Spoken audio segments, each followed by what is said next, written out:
So welcome back to the Soup. Thanks. I guess what are you here to talk? You're here to chat about hydro. Why is that still a big concern for you? Oh, well, it's a big concern because of business people like Lucy and Steve here who have a number of businesses who've done everything they can to try to keep their costs down, including changes to refrigeration, changes to lighting, but they've seen their bills continue to rise. From 2015, they've seen, $2,000 a month is what their bills are now. They've seen per store, and they have 5 stores, and so it's pretty significant. One of the things that we know for sure is that the Liberal plan to deal with the energy crisis that we have, the cost of energy, is not going to work. I mean, yesterday we found out through a whistleblower that in fact the Liberal plan is only going to increase costs again in a couple of years' time significantly. People can't pay their bills now. There's just no way that people can afford to have a big spike in their electricity bills, and we see what the plan is for the Liberal government.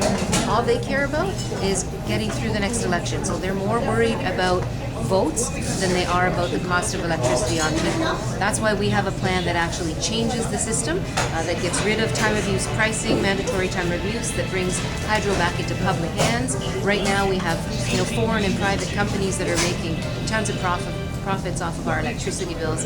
That's not acceptable. So instead of taking the energy system that's broken by the Liberals and simply paying for it over a longer period of time, which is what the Liberal plan is, we think there needs to be changes in the system so that people like Steve and Lucy and you and I can actually begin to afford our electricity bills again. We've been here a number of times. Is this still the number one issue you're hearing from folks here in the Soup?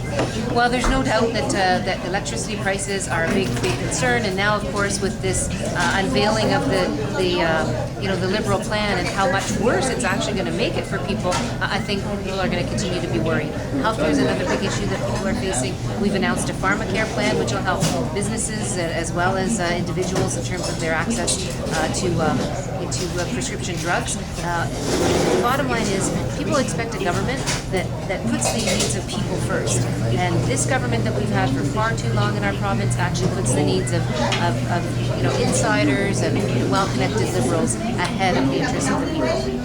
I guess with the pharmacare plan, their plans to cover 125, I think, medications. What would you propose, more? Or?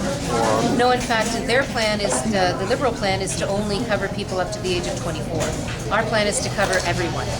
That's truly universal pharmacare, which is what our plan is. Truly universal pharmacare. The Liberals have yet an additional drug plan. Right now we have 6 drug plans in Ontario. They're prepared to put a 7th drug plan in place, which scopes just to young people 24 and children, 24 and under. For us, it's everyone. So if you're a parent of that child, if you're 45, 55, you will be covered by our plan. And it starts with an initial 125 drugs initially. And as we begin to get the savings in the system, that number of drugs will continue to grow. And we will be able to cover the most common ailments that people have with that 125 initially, with the most commonly prescribed medications. All of the experts agree that the NDP plan is the exact type of plan that we need to begin to spur on a universal pharmacare plan, not only in our province, but then one that can be built on by other provinces, so that at some point, and hopefully soon, across Canada, we'll have a pharmacare plan. The other thing our plan does, really, is it gives us the buying power to start negotiating with pharmaceutical companies on the price of drugs. We know that Ontario pays far more than what we should be paying when it comes to prescription drug costs. And when you have 14 million people as part of your plan, and you have a $475 million budget, so a capped budget, it gives you a great deal of bargaining power to be able to get those drug costs down, which will then help us, of course, expand our pharmacare plan. So Steve and Lucy, you mentioned, Andrea mentioned that you've made some changes to your stores. You have 5 stores, I understand. Can you share with us what are some of the changes that you made to try and combat some of the high electricity costs that you're facing? Well, a lot of the changes we've made involve changing to newer technology, LED lighting, stuff like that. We've also put in limiters and things to reduce the amount of energy used to heat our freezer doors, because we also own the M&M meat shops. So these devices reduce the amount of electricity required to keep the doors from freezing up.